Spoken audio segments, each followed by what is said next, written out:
મારા પતિ દરરોજ રાત્રે પાંદડા વાવીને હજારો રૂપિયા કમાતા હતા. હું તેને પાંદડા રોપવાનો રાજા કહેતો હતો અને તેની હિંમત વધતી જતી હતી. કારણ કે હું રોજ આ પૈસા લઈને ખરીદી કરવા જતો હતો. આજે પણ હું તેની રાહ જોતો હતો. રાત્રે જ્યારે તે આવ્યો ત્યારે તેને મારા હાથ પર હજારો રૂપિયા રાખ્યા હતા અને હું તે પૈસા મારા ઓશિકા નીચે રાખી સૂઈ ગયો. મને ઊંડી રાહત અનુભવાઈ. તે બહુ મોડો આવતો હતો, પણ મને જાગવાની આદત હતી. અચાનક તે ઘરમાં દોડી ગયો અને કહેવા લાગ્યો, ભાગી જા. અહીંથી તરત જ ભાગી જાઓ. 1 મિનિટ પણ વિલંબ કરશો નહીં. ભાગી જાઓ. પણ હું સમજી ન શક્યો કે તે મને ભાગી જવાનું કેમ કહે છે. તું રોજ દારૂ પીને ઘરે આવતો હતો અને વિચિત્ર વાતો કરતો હતો. મને લાગ્યું કે આ પણ કંઈક એવું જ છે. નહીં તો મારા પતિ ઘરે આવીને મને ભાગી જવાનું કેમ કહે છે. તમે તેને પહેલા પૂછ્યું કે તમારે ક્યાં ભાગવું છે? તમે કેમ દોડવા માંગો છો? શું છે મામલો? કેમ આવી વાત કરો છો? તેમ જે કહ્યું તે મને સમજાવ્યું નહીં, પણ તું ત્યાંથી ભાગી ગયો. થોડી વાર પછી મારા ઘરના ખુલ્લા દરવાજામાંથી કોઈ પ્રવેશ્યું. તે 6 ફૂટ લાંબો માણસ હતો, જે ગુંડા જેવો દેખાતો હતો. તેના ચહેરા પર સ્મિત હતું. જ્યારે તેને મારી તરફ જોયું, ત્યારે હું આશ્ચર્યચકિત થઈ ગયો. મેં પૂછ્યું, તમે કોણ છો? તેને કહ્યું, હું એ જ વ્યક્તિ છું જેની સાથે તારા પતિ દરરોજ પત્તા રમતા હોય છે. અને તે ઘણી વખત જીત્યો. પરંતુ આજે તે હારી ગયો છે. તમે જાણો છો કે તેને શું ગુમાવ્યું છે? તેને મારી તરફ ગંદી આંખોથી જોયું, અને હું તેનો અર્થ સમજી ગયો. અને મેં ત્યાંથી ભાગવાનો પ્રયાસ કર્યો. પણ હું સમજી ગયો કે મારા પતિ મને કેમ ભાગી જવાનું કહે છે. કારણ કે મારા પતિ કોઈ સામાન્ય વ્યક્તિ ન હતા. તેને જે રીતે વર્તન કર્યું, જો તેને મને ભાગી જવાનું કહ્યું તો મારે ભાગવું જોઈતું હતું. પરંતુ હું પાછો ફર્યો, અને હવે કંઈક ખરાબ થવાનું હતું કારણ કે તે વ્યક્તિ મને આખી રાત ફોન કરતી રહી. મારું નામ સારા છે. હું એક સુંદર છોકરી હતી. મેં જેની સાથે લગ્ન કર્યા હતા, તે મારી પસંદગી હતી. આ બધાની સૌથી સારી વાત એ હતી કે તેણીનું પોતાનું ઘર હતું અને તે ઘરે એકલો હતો. મારી માતાએ આ વિશે વિચાર્યું અને મારા લગ્ન કરાવ્યા. કે મારી દીકરી શાંતિથી જીવશે અને પિતા આ સંબંધની વિરુદ્ધ હતા. પરંતુ હું તેની સાથે લગ્ન કરવાનું કહી રહ્યો હતો કારણ કે હું તેના પ્રેમમાં હતો. અને લગ્નના 2 વર્ષ સુધી ઘરમાં કંઈ જ નહોતું. હું જાણું છું કે તમે તમારો સમય કેવી રીતે પસાર કર્યો. જ્યારે કોઈ છોકરી લગ્ન કરે છે, ત્યારે તમને લાગે છે કે તમે તેના ઘર કરતાં વધુ સારી જગ્યાએ લગ્ન કરશો. પણ હું ખરાબ જગ્યાએ આવી રહ્યો હતો. મારા ઘરમાં ખાવા માટે કંઈ નહોતું. અને અહીં પણ કંઈ નહોતું. મારા પતિ મને રોજ કહેતા કે એક દિવસ બધું સારું થઈ જશે. પણ આ બધું કહેવાનું છે. કેટલાક લોકો આવું કહીને આ દુનિયા છોડી દે છે. આ અમારું પોતાનું ઘર હતું. તેથી અમારી વિસ્તૃત મહિલાઓએ પણ એક નાનું જૂથું બનાવ્યું હતું. અને દર રવિવારે એક નાની ચા પાર્ટી હતી, જ્યાં હું જતા પહેલા ખાતો હતો. કારણ કે તે સ્ત્રીઓ મને તેમનો ખોરાક ખરીદતી અને મને બતાવતી. અને તેઓ વાત કરતા હતા. અને આ પરિસ્થિતિમાં મારે તેની સાથે જૂઠું બોલવું પડ્યું. અને પછી જ્યારે હું જૂઠું બોલતો પકડાયો, ત્યારે બધા મારા પર હસ્યા. પરંતુ તેમ છતાં હું ત્યાં જતો રહ્યો, કારણ કે મારા જીવનમાં કોઈ સંતાન નહોતું. અને મારા પતિ હજુ પણ પોતાની દુનિયામાં વ્યસ્ત હતા. તેથી હું મારું હૃદય પાછું મેળવવા માંગતો હતો. પરંતુ તે પછી મારા પતિએ થોડું કામ કરવાનું શરૂ કર્યું અને તેણે 1000ની નોટ મારા હાથમાં રાખી. પહેલા દિવસે જ્યારે તેને આવું કર્યું ત્યારે મને આશ્ચર્ય થયું અને મેં તેને પૂછ્યું, આ શું છે? પછી તેને કહ્યું, આ ખાઓ. કિડનીની ચિંતા કરશો નહીં. મને પણ ચિંતા કરવાનો કોઈ શોખ નહોતો, કારણ કે મને કોઈ સમસ્યા નહોતી. તેને કહ્યું, મારે રાત્રે કામ છે. મેં કહ્યું, ઠીક છે. જો તેને આટલા પૈસા મળતા હતા તો મારો મતલબ શું હતો? મેં વિચાર્યું કે તેની પાસે એડવાન્સ પૈસા છે અને તેને મારા હાથ પર મૂકી દીધા છે. તેને કહ્યું, મારે બેંકમાં જવું પડશે. મેં કહ્યું, ઠીક છે, હું જઈશ. હું બેંકમાં ગયો અને મેં જોયું કે તેની પાસે એડવાન્સ પૈસા હતા અને તેને મારા હાથ પર મૂકી દીધા હતા. પરંતુ બીજા દિવસે તે ફરીથી પૈસા લાવ્યો. મને નવાઈ લાગી, પણ મને પૂછવામાં કોઈ રસ નહોતો. જો પૈસા આવતા હતા તો હું ખુશ હતો, કારણ કે મારા પિતા કહેતા હતા કે જ્યારે કોઈ માણસ પૈસા લાવે ત્યારે તેને પૂછશો નહીં કે તે પૈસા કેવી રીતે લાવ્યા. મારા પતિ પહેલા ઘરે પૈસા લાવતા હતા. તે ઘર ચલાવતો હતો, પણ મને ખબર છે કે ઘર કેવી રીતે ચાલતું હતું. પણ હવે તે રોજ ઘરે પૈસા લાવવા લાગ્યો. રોજ રાત્રે તે મારા હાથ પર પૈસા મૂકતો હતો. પણ પછી મને મારા પતિના શબ્દો યાદ આવ્યા. તમારા પતિને પૂછવાની જરૂર નથી કે તમને પૈસા ક્યાંથી મળે છે. મારા પિતા ખૂબ જ ટૂંકા સ્વભાવના માણસ હતા. તે ક્યારેય અમારી સાથે બરાબર વાત કરશે નહીં. તેથી જ મને તેના ઘરે જવું ગમતું ન હતું. પણ મને તેના શબ્દો યાદ આવ્યા. એટલા માટે મેં મારા પતિને ક્યારેય પૂછ્યું નથી કે તેમની પાસે પૈસા ક્યાંથી આવ્યા. મારા લગ્ન થયા ત્યારે મારા પરિવારે મને દહેજ આપ્યું હતું. પરંતુ જ્યારે અમારા પરિવારની પરિસ્થિતિ વધુ ખરાબ થઈ ત્યારે મેં ઘરમાંથી બધી વસ્તુઓ લઈ લીધી. મેં બધું વેચી દીધું. પણ હવે પરિસ્થિતિ એવી હતી કે જે ન હતી તે બધી વસ્તુઓ મેં ઘરે બનાવી લીધી હતી. ત્યારે પણ મેં પૈસા બચાવ્યા હતા. આટલા પૈસા રોજ આવતા. તેથી હવે હું દરરોજ ખરીદી કરવા જતો હતો. પડોશની સ્ત્રીઓ મને જોઈને આશ્ચર્યચકિત થઈ જતી અને પૂછતી, તમે લોટરી જીતી છે કે તમારા પતિએ લાંબો બોલ માર્યો છે, તેથી તમને આટલા પૈસા મળવા લાગ્યા છે. મેં કહ્યું, લાંબો બોલ? હું થાકી ગયો હતો અને મારા પતિ થાકેલા હતા.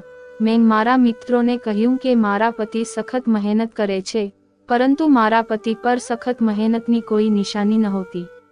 આથી તે આખો દિવસ ઘરે સૂતો અને સાંજે જાગીને ક્યાંક જતો રહેતો. એક દિવસ મેં તેને પૂછ્યું કે આ વખતે તેની પાસે શું કામ છે. તેને કહ્યું કે જો તમે વારંવાર પૂછશો તો હું તમને ખર્ચ આપવાનું બંધ કરીશ. મેં કહ્યું, ઠીક છે, હું તમને ફરીથી પૂછીશ. હું ગરીબ અને ગરીબ હતો. હું નાની નાની બાબતો માટે તડપતો હતો. પરંતુ હું આ અનુભવો માટે પૂછતો ન હતો. કારણ કે પૈસા એ જીવનની મુખ્ય જરૂરિયાત છે. પૈસા વગર કશું થતું નથી. તમે તમારી ઈમાનદારી વેચીને ખાઈ શકતા નથી. ઘર ચલાવવું હોય તો પેટમાં ખોરાક નાખવો પડશે. તમારે તેના માટે પૈસાની જરૂર છે. મારા માતા પિતાના સંજોગો સારા ન હતા. આ દિવસોમાં મારા હાથમાં ઘણા પૈસા હતા. તેથી મેં વિચાર્યું કે હું ઘરે જઈશ. હું મારા માતા પિતાને પૈસા આપી શક્યો નહીં તો મારા પતિને ખબર પડી ગઈ હોત. તેથી હું કેટલીક વસ્તુઓ લઈને મારા માતા પિતાના ઘરે ગયો. મારા લગ્ન પછી મારા પર ઘણા ખરાબ સંજોગો હતા. મારા ઘણા ખરાબ મિત્રો હતા. મારી પાસે ઘણું હતું. હું મારા પિતાના ઘરે ગયો હતો. લગ્ન કર્યા પછી મને ઘણા ખરાબ અનુભવો થયા. કારણ કે હું મારા પતિ સાથે લગ્ન કરવા માંગતી ન હતી. મેં મારા પરિવાર સામે બળવો કર્યો અને લગ્ન કર્યા. મારા પિતાની જગ્યાએ મારો મોટો ભાઈ હતો. તેને આખી જિંદગી મારી સંભાળ રાખી હતી. તે વિદેશમાં હતો અને હંમેશા ત્યાંથી વસ્તુઓ મોકલતો હતો. પરંતુ જ્યારે તેને ખબર પડી કે હું કોઈને પસંદ કરું છું અને મારા પરિવારે મને તેની સાથે વાત કરતા પકડ્યો તો તે મારા પર ગુસ્સે થઈ ગયો. મેં તેને સમજાવવાનો પ્રયત્ન કર્યો કે હું તેને પ્રેમ કરું છું, પરંતુ તેણે કહ્યું કે જો હું તેની સાથે લગ્ન કરીશ તો તે ક્યારેય મને જોશે નહીં કે મારો ચહેરો પણ જોશે નહીં. અને તે તમારા લગ્નની લાંબી મજલ છે. હું તારી સાથે ફોન પર વાત પણ નહીં કરું. મારા ભાઈ સાથેનો મારો સંબંધ પિતા અને પુત્રી જેવો હતો. મેં તને સમજાવવાની કોશિશ કરી, પણ તેમ સાંભળ્યું નહીં. અને મેં મારા પતિ સાથે લગ્ન કર્યા. મારા લગ્ન પણ એ જ રીતે ગોઠવાયા હતા. મારા લગ્ન 4 જણ વચ્ચે ગોઠવાયા હતા. બાબાએ પોતાની ફરજ પૂરી કરી હતી. તેને કહ્યું, તારું જીવન આજે મરવાનું છે. પણ દીકરીઓ સાથેનો સંબંધ આ રીતે તૂટતો નથી. માતા પિતાનું હૃદય એવું હોય છે કે તેમના બાળકો જે ઈચ્છે તે કરે. તેઓ તમને માફ કરે છે. પણ મારો ભાઈ આવું કરતો ન હતો. તે તેની જગ્યાએ એકદમ ઠીક હતો. તે આખું ઘર ચલાવતો હતો, દરેક માટે બધું કરતો હતો. તેને મારા માટે પણ ઘણું કર્યું. મારા પરિવારે મને લગ્ન કરવા માટે કહ્યું ન હતું કારણ કે હું ઘણા પૈસા ખર્ચી રહ્યો હતો. પરંતુ તેણે મને મારી ફી મોકલી હતી. પણ મેં જે કર્યું તેણે મને આજ સુધી ક્યારેય માફ કર્યો નથી. અને આજ સુધી મારા દિલમાં એ પીડા હતી કે તે મારા પર ગુસ્સે હતો. હું એટલો ગુસ્સે હતો કે મને દુનિયા વિશે કંઈ જ ખબર નહોતી. મેં મારા પિતાને ઘણી વાર પૂછ્યું હતું.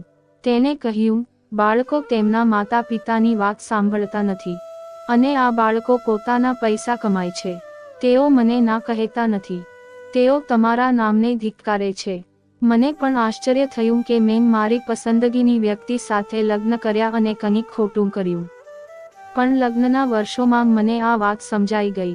જ્યારે મારા પતિએ મને આવી ખરાબ પરિસ્થિતિમાં રાખ્યો હતો, પરંતુ હવે પરિસ્થિતિ સારી થઈ રહી હતી. જ્યારે હું મારી વસ્તુઓ મારા માતા પિતાના ઘરે લઈ જતો ત્યારે તે કહેતા કે તમે મારા માટે જે વસ્તુઓ લાવ્યા છો તેની મને જરૂર નથી. પરંતુ આ દિવસે તેની હાલત એટલી ખરાબ હતી કે તે કંઈ બોલ્યો નહીં. અને જે વસ્તુઓ હું લાવ્યો હતો તે તેને રાખ્યો. અને તેણે મારી સાથે સારું વર્તન કર્યું. અને મેં સાંભળ્યું કે મારો ભાઈ આવ્યો છે. તેથી હું ઘરે ગયો કારણ કે મારા લગ્ન પહેલા તે વિદેશ ગયો હતો અને હવે મારા લગ્નને ઘણા વર્ષો વીતી ગયા હતા. અને કોણ જાણે છે, હવે તમે મને માફ કરશો.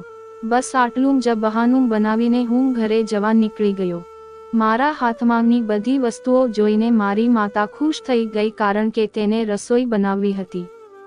સરભાજી, ફાડો, કાઠોડ, ચોખા, તેહરી, હું તેલ અને કપડાં સહિત બધું જ મારી સાથે લઈ ગયો હતો. માએ મને બેસાડી કહ્યું, આટલો સામાન લાવવાની શું જરૂર છે? તમારા પોતાના સંજોગો સારા નથી.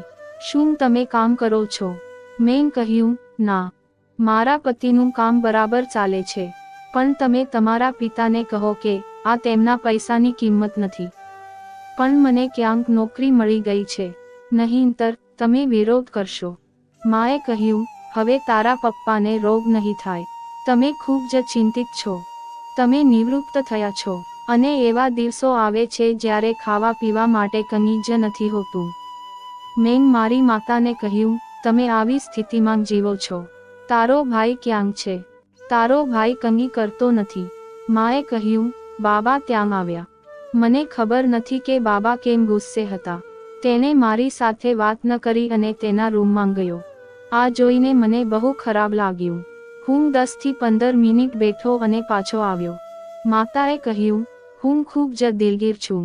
મેં કહ્યું, આઈ એમ વેરી સોરી. હું ફરી તારા ઘરે નહીં આવું. હું ફરી તારા ઘરે નહીં આવું. હું ફરી તારા ઘરે નહીં આવું. હું ખૂબ જ પરેશાન હતો. હું 10 થી 15 મિનિટ બેઠો અને પાછો આવ્યો. મમ્મીએ કહ્યું, આવું ન કર પ્રિય. ગુસ્સામાં ઘરની બહાર ન નીકળો. મેં કહ્યું, મારે અહીં આવવું નથી. મારું હૃદય ખૂબ ઉદાસ હતું. હું રડતો રડતો ઘરે આવ્યો અને વિચાર્યું, મને ખબર નથી કે મારા ભાઈને શું થયું છે. હું માત્ર એટલું જ વિચારી શકતો હતો, પરંતુ મારો ભાઈ ખૂબ જ સ્માર્ટ હતો. વિદેશમાં રહીને તેને 18 રૂપિયાની કમાણી કરી હતી. મને એ વાતની ચિંતા નહોતી કે તેને ફરી નોકરી મળી હશે, કારણ કે તે ખૂબ જ સક્ષમ હતો. મેં વિચાર્યું કે જ્યારે મને આટલા પૈસા મળશે ત્યારે હું એકસાથે બધી વસ્તુઓ ખરીદીશ. તેથી હું દુકાનદાર પાસે ગયો. તમને તમારા પૈસા સવાર પહેલા મળી ગયા હશે. દુકાનદારને મારા પર થોડી શંકા હતી કારણ કે અમે તેની પાસેથી અગાઉ લોન લીધી હતી. હું મારી સામે બધી વસ્તુઓ લાવ્યો હતો અને થોડા સમય પછી મારા પતિ પાછા આવ્યા. જ્યારે મેં તેને પૂછ્યું કે તે આજે આટલો મોડો કેમ આવ્યો, તેને કહ્યું, તેને બજારમાં જવાનું હતું. મેં કહ્યું, મારે બજારમાં જવું છે. તેને કહ્યું, હું આખા મહિનાની કિંમતનો સામાન ખરીદીશ. તેને કહ્યું, આટલો સામાન ખરીદવાની શું જરૂર હતી? આ તમામ સામગ્રીની કિંમત 1000 રૂપિયા છે. તમે મારા ઘરે લગ્ન કરવા જઈ રહ્યા છો. તમે બધી વસ્તુઓ ખરીદી લીધી છે. મેં કહ્યું, જ્યારે તમને આ બધી વસ્તુઓની દરરોજ જરૂર હોય છે, તો પછી તમારે ધીમે ધીમે ખરીદવાની શી જરૂર છે? અને અચાનક હું ખરીદી કરીને થાકી ગયો. હવે મને પણ ઘરની કેટલીક વસ્તુઓ ખરીદવા દો. તમારે ખુશ થવું જોઈએ. તેથી મેં કહ્યું, મેં દુકાનદારને કહ્યું કે હું તમને સવારે 10 વાગ્યા સુધીમાં ચૂકવણી કરીશ. મારા પતિએ મને થપ્પડ મારવાનું શરૂ કર્યું અને કહ્યું, તમે પૈસા કમાતા નથી, તેથી તમને ખબર નથી. અને હું તમારા માટે આટલા પૈસા લાવી છું, જેથી તમે થોડા પૈસા બાજુમાં રાખી શક્યા હોત. પણ મને ત્યારે ભાન થયું જ્યારે દુકાનદારને ખબર પડી કે મેં કહ્યું, હું તને આજે પૈસા આપીશ. હું તમને આજે પૈસા આપીશ. હું તમને કાલે પૈસા આપીશ. હું તમને કાલે પૈસા આપીશ. હું તમને કાલે પૈસા આપીશ. હું તને પછી આપીશ. તે જાણતો હતો કે મારી પાસે ઘણા પૈસા છે, તેથી તેણે મને પૈસા આપ્યા. અને મેં તે દુકાનદારને આપ્યા. અને હવે મારો મિત્ર, જે ફક્ત નામનો મિત્ર હતો, મને પૈસા આપવા જતો હતો. બીજે દિવસે મારા પતિ ફરીથી કામ પર ગયા અને હું તે આજે પૈસા લાવે તેવી મેં કલ્પના કરી ન હતી કે તે સમયે હું બહાર બેઠો હતો. તેના માટે રાતનો સમય હતો. પરંતુ હું ઘરે એકલી હતી ત્યારે અચાનક દરવાજો ખખડાવ્યો અને મારા પતિએ દરવાજો બંધ કર્યો. દોડીને તેના પેન્ટના ખિસ્સામાંથી પૈસા કાઢી લીધા અને પછી મારા પતિ પાસે ગયો અને તેને કહ્યું, હું રમી રહ્યો હતો જુગાર, હું રોજ જીતી ગયો છું, તો શું હું તારો ચહેરો છુપાવીશ? મેં તેને પૂછ્યું, તું તારો ચહેરો કેમ છુપાવે છે? તેને કહ્યું, ચાલો રૂમમાં જઈએ. અને તું ઘરની બહાર નીકળીને ભાગી ગયો. હું ખૂબ ડરી ગયો હતો. મેં કહ્યું, હું તમારા ઘરે જાઉં છું. હું સવારે આવીને તને લઈ જઈશ. મેં કહ્યું, હવે હું ઘરે જઈશ તો તું શું વિચારશે? અને મારે તમને શું કહેવું જોઈએ? અને હું તમને શું કહું કે મારા પતિના કારણે હું આ પરિસ્થિતિમાં છું? મેં તેને થોડા પ્રશ્નો પૂછ્યા અને તેને મને ખંજવાળવાનું શરૂ કર્યું. પછી તે મને રૂમમાં લઈ જવા લાગ્યો. તેને દરવાજો ખોલ્યો અને કહ્યું, ચાલ, અહીંથી નીકળી જા. હું સવારે આવીને તને લઈ જઈશ. પણ એટલામાં મેં અમારા દરવાજે તૂટવાનો અવાજ સાંભળ્યો. કોઈ અમારો દરવાજો તોડી રહ્યો હતો.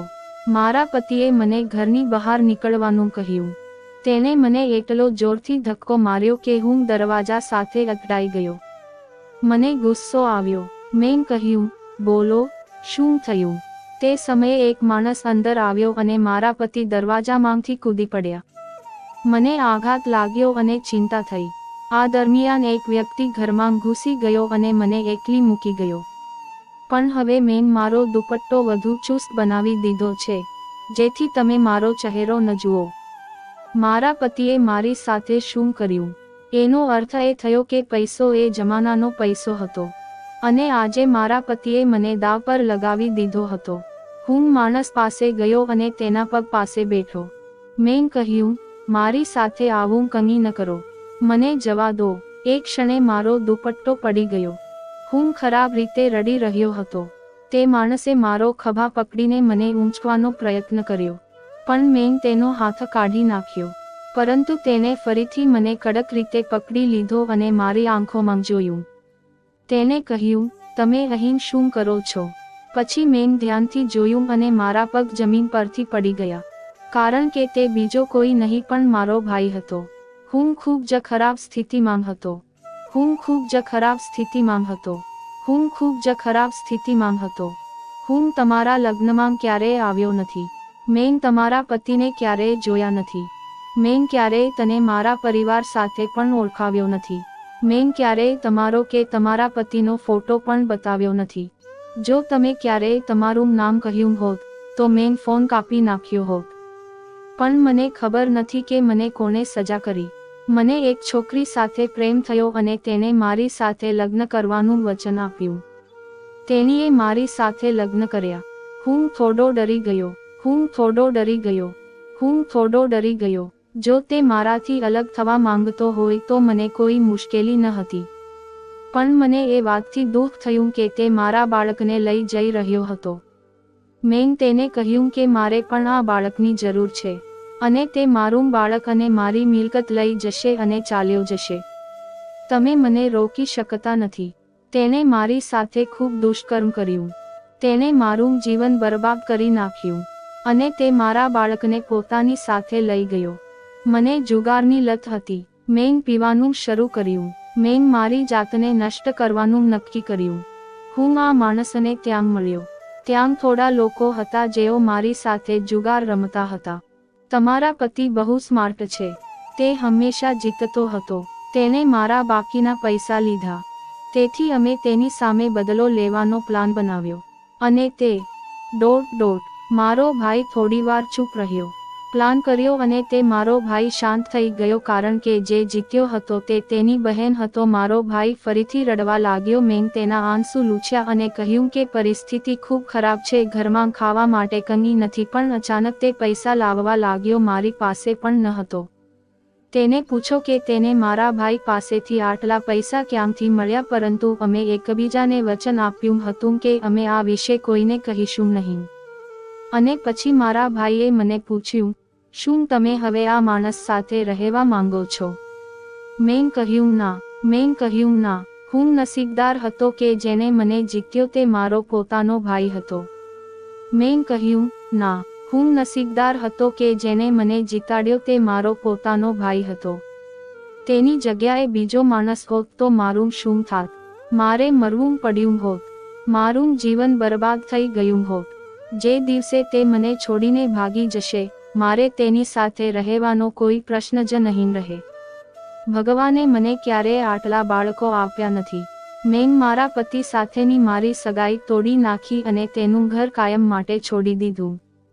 હું મારા પરિવાર સાથે 2 વર્ષ રહ્યો. જીવન લગ્ન પહેલા જેવું થઈ ગયું હતું. અમે રમતા બહારથી ખાવાનું લાવતા અને મેં મારા ભાઈને કહ્યું કે કોઈ માટે તેનું જીવન બરબાદ ન કરો. પછી ભગવાનની કૃપાથી અમને એવો સંબંધ મળ્યો જ્યાં મારા ભાઈની પત્ની, મારી ભાભી અને મારા પતિ બહેનો અને ભાઈઓ હતા. તેઓ ખૂબ જ સરસ લોકો હતા. અમે લગ્ન કર્યા અને ત્યારથી અમારું જીવન વધુ સારું બન્યું. મારા પતિએ પણ અગાઉ લગ્ન કર્યા હતા, પરંતુ તેમની પત્ની હવે નથી. તેથી મને મારા નવા પતિ પાસેથી કંઈ મળ્યું નથી. તે ખૂબ જ સરસ વ્યક્તિ છે. મારા નવા લગ્ન પછી હું ખૂબ ખુશ હતો. મારો ભાઈ અને મારી ભાભી મારી સાથે રહેતા હતા. અમે બધાએ ભેગા મળીને દરેક નાની ખુશીઓ ઉજવી. મારા નવા જીવનમાં બધું બદલાઈ ગયું હતું. ઘરની જવાબદારીઓ નિભાવવાની સાથે હું મારા પોતાના સપના પણ જોવા લાગી. મારા પતિ મારો સૌથી મોટો આધાર બન્યા. તેણે હંમેશા મને ખુશ કરવાનો પ્રયાસ કર્યો અને મને સમજવાનો પ્રયત્ન કર્યો. જ્યારે પણ મને મારી જૂની યાદો યાદ આવતી ત્યારે તેના પ્રેમે મને રોજ નવી આશાઓ આપી. ધીરે ધીરે હું નવેસરથી શરૂઆત કરતો હતો. મારા જીવનમાં એક નવી આશા જાગી. એક દિવસ અમે સાથે જ્યુસ બનાવી રહ્યા હતા. મારી ભાભીએ કહ્યું, તને નવું જીવન મળ્યું છે, પણ તને જે દુઃખ થયું હતું તે ક્યારેય યાદ નથી. મેં તેના વિશે થોડું વિચાર્યું અને કહ્યું, હા, હું તે દર્દને ભૂલવા માંગતો નથી. હું આજે અહીં ન હોત. મારા પતિએ મારી વાત સાંભળી અને કહ્યું, મેં તને માત્ર મજબૂત જ નથી બનાવ્યો, પણ તેં મને મારું જીવન સમજવામાં મદદ કરી. બધું બરાબર ચાલી રહ્યું હતું. થોડા મહિના પછી મને લાગ્યું કે હું માતા બનવા જઈ રહી છું. તે ખુશીની ક્ષણ હતી, પણ મને ખબર ન હતી કે સુખ શું છે. મને ખબર ન હતી કે સુખ શું છે. મને ખબર ન હતી કે સુખ શું છે. મને ખબર ન હતી કે સુખ શું છે. થોડા મહિના પછી મને લાગ્યું કે હું માં બનવા જઈ રહી છું. તે ખુશીની ક્ષણ હતી, પણ મને મારી જૂની યાદો યાદ આવવા લાગી. મારું હૃદય થોડું ડરી ગયું, પણ એ સમયે મને મારી જાત પર વિશ્વાસ હતો. મારા પતિ સમજતા હતા, તેથી તેણે મને ખાતરી આપી કે તે સમયે બધું સારું થઈ જશે. મારી દીકરીનો જન્મ થયો. પછી મારા જીવનમાં એક નવો પ્રકાશ આવ્યો. હું મુક્ત લાગ્યું. નાના સ્મિત અને નવી શરૂઆતનો આનંદ માણ્યો. મેં મારા સપના પૂરા કરવા માટે નવા પ્રયાસો કરવા માંડ્યા. આ મારો નવો પરિવાર હતો અને હવે હું આ પરિવાર માટે કંઈ પણ કરવા તૈયાર હતો. મારા માટે આ એક નવું જીવન છે અને હવે હું સમજું છું કે જીવનના દરેક મુશ્કેલ સમય પછી તમારો આભાર માનવો